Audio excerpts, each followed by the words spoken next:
26. dan šmarnic. Ko zvemo, da Bog ni profesor matematike, je pa skrivnosten in troedin. Jezus je Petru povedal zgodbo o spokorjeni grešnici in priliko o izgubljenem sinu. Govoril mu je o tem, da nam Bog vedno znova odpušča, ker je dober in usmiljen. Jezus je rekel tudi, da je on edina pot k očetu. Kakšen pa je tvoj oče? Je Peter nenadoma vprašal Jezusa. Ta pa se je nasmehnil. Kar poglej po cerkvi, vse povsod je, kot jaz. To že, je bil kar nekoliko nestrpen deček, ampak povsod je naslikan kot starček, z dolgo sivo brado. Jaz ne verjamem, da je tak. Povej mi, kakšen je v resnici? Križani se je resno zazrl v otroka in odgovoril. Kdor vidi mene, vidi očeta, kajti jaz sem v očetu in oče v meni. Pa bi lahko vsaj govoril z njim, je vztrajal Peter. Pogovarjam se s tabo, tudi s Svetim Duhom sva že izmenjala par besed. Rad bi govoril še z njim. Seveda, se je smejal sin. Kar ogovori ga, rad te bo poslušal, čeprav je bolj redko beseden. Deček se je nekam negotovo ozrl naokrog po cerkvi ter iskal in izbiral podobo, v kateri bi nagovoril Boga očeta. Pogled mu je nazadnje zastal pri stranskem oltarju, v katerem je bilo vse polno svetnikov, a čisto na vrhu oltarja, prav pod stropom, je sedel sivolasi Bog oče v sveti trojici. Pozdravljen, se je Peter previdno pomaknil pod oltar.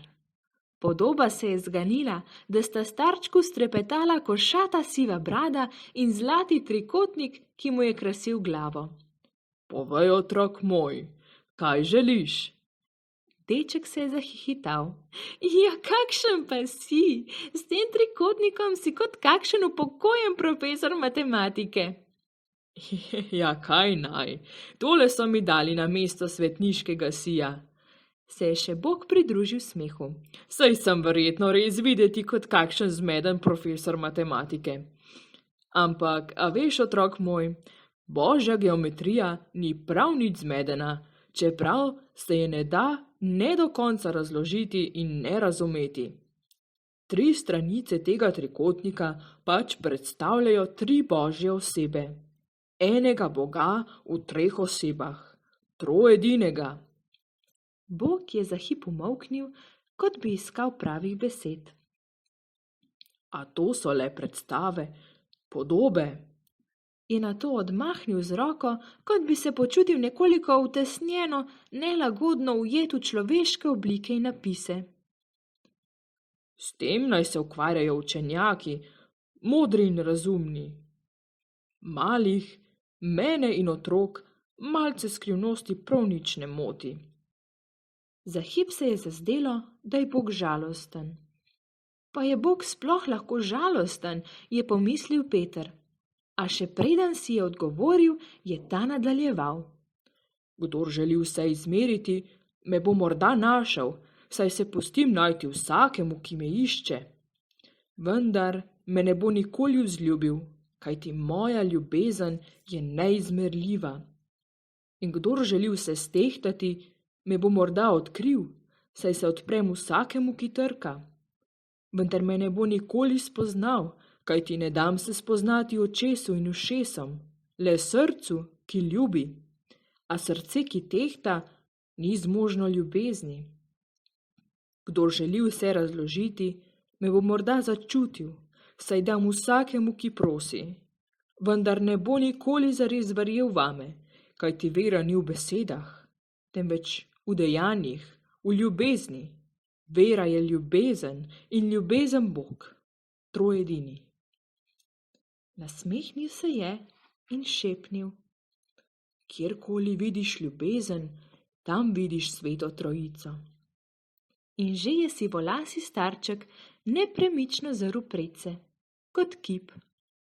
Vse v cerkvi je bilo tiho in mirno. Tudi Jezus na križu je molčal.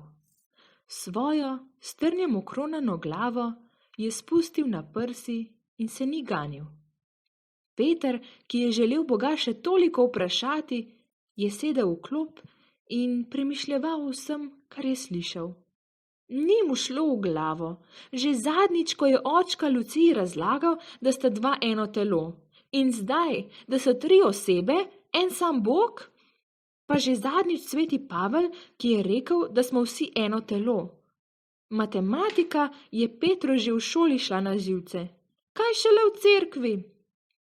Potem pa se je, Bog ve zakaj, spomnil zgodbe, ki mu jo je pripovedoval dedi o svojem zavetniku svetem Avguštinu, ki je bil zelo moder mož. Nekega dne, ko je premišljeval prav o skrivnostnosti svete Trojice, se je menda sprehajal po morski obali in naletel na dečka, ki je z drobceno školjko prelival morje v majhno luknjico, ki jo je skopal v pesku.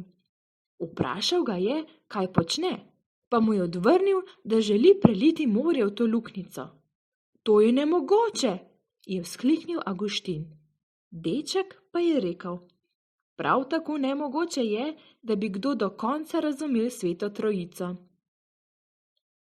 Peter se je nasmehnil sam pri sebi in pogled mu je všel nazaj k stranskemu oltarju, kjer je med drugimi stal tudi kip svetega Avguština. Svetnik mu je veselo pomežiknil. Živjo, otroci! Danes goduje poseben svetnik, sveti Filip Neri.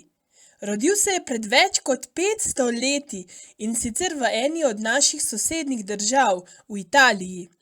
Je zavetnik veselja, smeha, šal in radosti. In ravno zato je vaša današnja naloga, da povabite svoje družinske člane h kakšni zabavni družabni igri. Pa na veliko smeha, dragi otroci!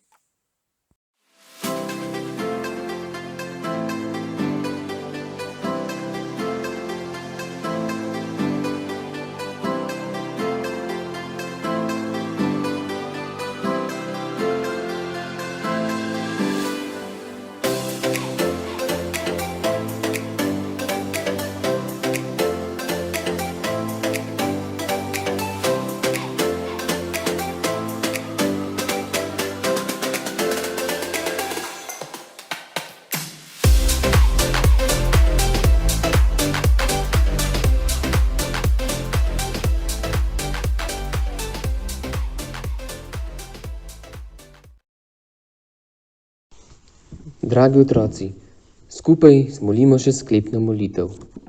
V imenu Očeta in Sina in Svetega Duha. Amen.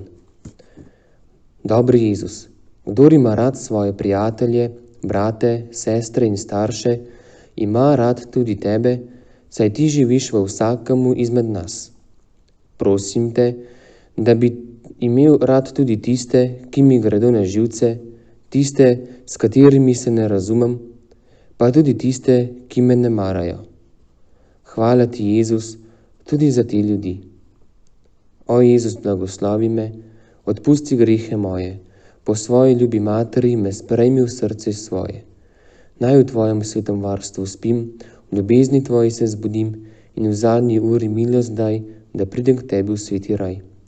Vse dobro staršem vračaj, v nebesih jim poplačaj in vernih duš usmili se, da bodo tebe gledale. Slava Očetu in Sinu in Svetemu Duhu, kakor je bilo v začetku, tako zdaj in vselej in vekomaj. Amen.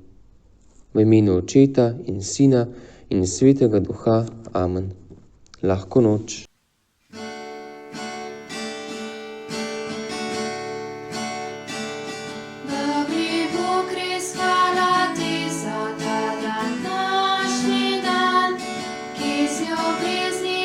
Zapisal si